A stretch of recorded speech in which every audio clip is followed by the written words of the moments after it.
그리고 외나무 다리에서 사람을 만나면 과연 어떻게 건너가야 할까요?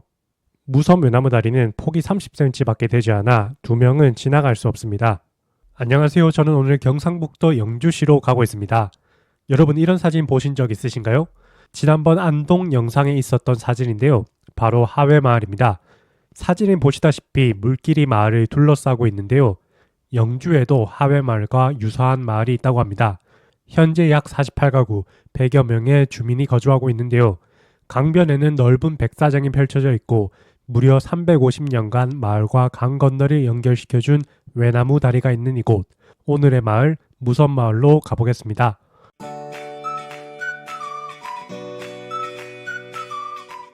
지금 영주 IC를 빠져나와서 시내 쪽으로 가고 있는데요.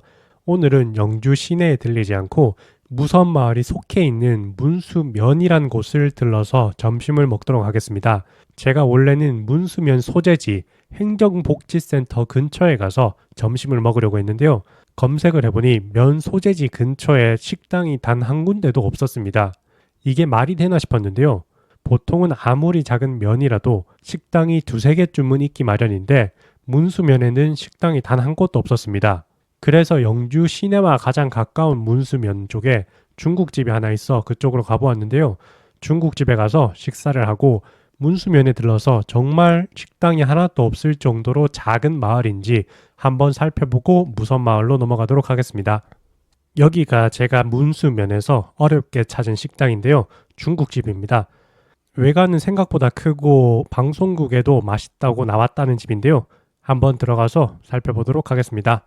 내부는 상당히 넓었는데요. 현재 시간 11시, 아직 점심시간 조금 전이라 그런지 사람은 많이 없었습니다. 일단 주문하고 먹도록 하겠습니다. 저희는 쟁반짜장을 주문했는데요. 공깃밥은 무료라고 합니다. 이렇게 밥을 넣고 짜장밥으로도 만들어 먹었습니다. 쟁반짜장이 맛있다고 생각하고 있었는데요. 11시 반쯤 나갈 때가 되니 사람들이 우르르 몰려왔습니다. 아마 이 지역에서 꽤나 소문난 맛집인 것 같습니다. 혹시 무섬마을 가실 일 있으신 분들은 여기서 식사하셔도 괜찮을 것 같습니다. 식당에서 5분 정도 차를 타고 가면 문수면 소재지가 나오는데요. 행정복지센터에 주차를 하고 정말 여기는 식당이 한 군데도 없는 곳인지 한 바퀴 둘러보도록 하겠습니다.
마을을 한 바퀴 걸어보았는데요. 식당은 정말 한 군데도 없는 것 같았습니다. 놀랍게도 카페는 3군데가 있었는데요.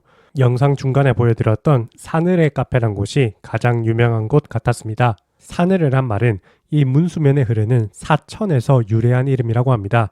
모래사자와 내천자의 음을 따와서 사내가 사느레로 자연스럽게 변형이 되었다고 합니다. 사느레 카페도 직접 가보지는 않았지만 후기들을 읽어보니 충분히 가볼 만한 곳인 것 같습니다. 무섬마을 가는 길에 잠시 들르셔도 괜찮을 것 같습니다. 이제 겨울의 시작인지라 날씨가 점점 쌀쌀해지고 있는데요. 무섬마을은 말 그대로 마을을 한 바퀴 둘러보는 곳이라 실내 공간이 얼마나 있을지 확신할 수 없었습니다. 그래서 건너편에 있는 천지인 전통사상체험관에 가서 몸을 좀 녹이고 가기로 했습니다. 입장료는 2,000원이었는데요. 디지털 관광 주민증을 활용하면 인당 1,000원에 입장을 할 수 있다고 하니 저렴한 가격에 잠시 관람하시고 쉬어가기 좋은 곳이었습니다. 특히 이렇게 가구를 직접 옮겨가며 체험해 볼 수 있는 풍수 인테리어, 간단한 테스트를 통해 확인할 수 있는 사상 재질, 생년월일을 통해 재미로 볼 수 있는 사주풀이 등 다양하게 체험할 수 있는 것들이 있었습니다. 그러나 조금 아쉬웠던 점은 체험할 수 있는 것들 중에 고장난 기계들이 꽤 있었고 커피 머신조차 작동이 되지 않아 커피를 마실 수가 없었습니다. 그러나 디지털 관광 주민증 할인을 받고 1,000원이라는 입장료를 감안할 때 나쁘지 않은 곳이었습니다. 특별한 것을 관람하시기보다 잠시 휴식이 필요하신 분들이 방문하시면 좋을 것 같습니다. 잠시 정비를 하고 무섬 마을로 들어가려 했는데요. 앞에 보이는 다리가 차로 이동할 수 있는 유일한 다리입니다.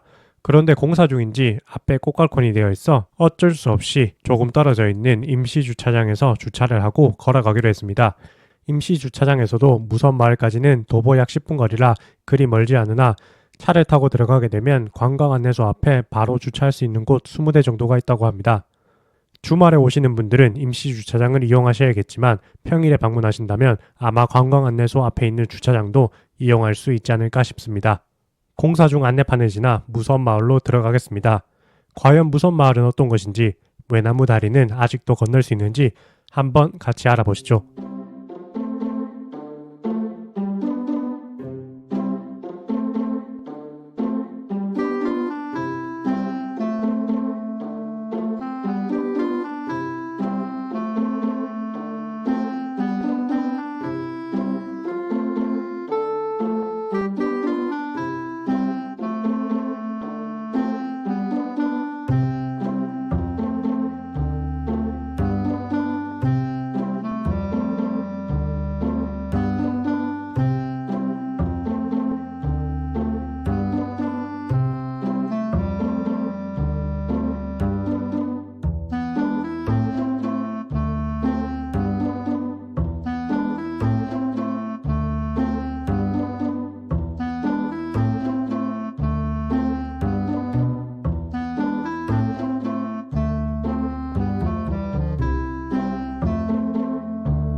무섬 외나무 다리 앞으로 왔는데요.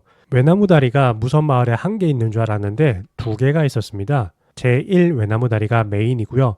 제2 외나무 다리라고 있었는데 주말에 오셔서 사람이 많을 경우 제2 외나무 다리에 오셔서 사진을 찍으셔도 좋을 것 같습니다. 지금 앞에 보고 계시는 다리가 제2 외나무 다리입니다.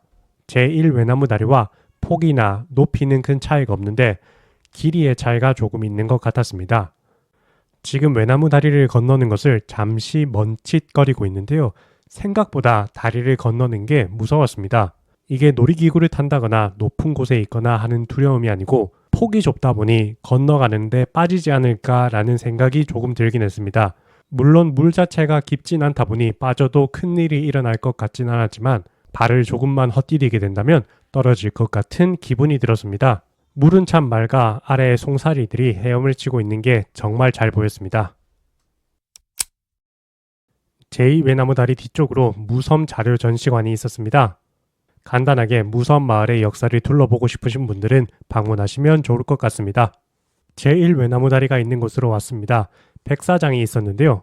그곳에는 무섬 외나무 다리 축제를 기념하는 모래 작품이 있었습니다. 자, 이제 앞에 무섬 마을을 대표하는 외나무 다리가 있는데요. 저와 함께 건너보시죠. 시작은 이렇게 백사장부터 갈 수 있게 되어 있습니다. 보시는 것처럼 나무 판자 너비가 일정하지 않아 더욱 조심해야 했는데요. 아마 하루에 몇 명쯤은 꼭 떨어지시는 분이 있지 않을까 싶습니다. 처음 무섬 마을을 들어올 때 건넜던 수도교가 설치되기 전에는 이 외나무 다리가 무섬 마을의 유일한 통로였다고 합니다. 외나무 다리는 길이가 무려 150m에 이르지만 폭은 30cm에 불과하다고 합니다. 현재 외나무 다리는 최초에 설치되었던 외나무 다리는 아니고요. 지난 350년간 마을과 무틀 이어준 통로를 예전 모습으로 재현시켜 마을 주민들이 다시 설치한 것이라고 합니다. 다행히 떨어지지 않고 무사히 건널 수 있었습니다. 사실 중간에 몇 번 넘어질 뻔한 위기가 있었는데요. 옛날에는 긴 장대를 활용해 건넜다고 하니 왜 그렇게 건너야 했는지 알 수 있었습니다. 그리고 외나무 다리에서 사람을 만나면 과연 어떻게 건너가야 할까요? 무섬 외나무 다리는 폭이 30cm밖에 되지 않아 두 명은 지나갈 수 없습니다. 그래서 옆에 보시면 이렇게 다리를 하나 더 만들어 놓았는데요. 잠시 옆으로 피해 사람이 지나가길 기다렸다가 다시 건너가면 된다고 합니다. 과거에 이것조차 없었을 때에는 사람이 쭈그려 앉아 건너편의 사람이 위로 지나갈 수 있게 해주었다고 합니다.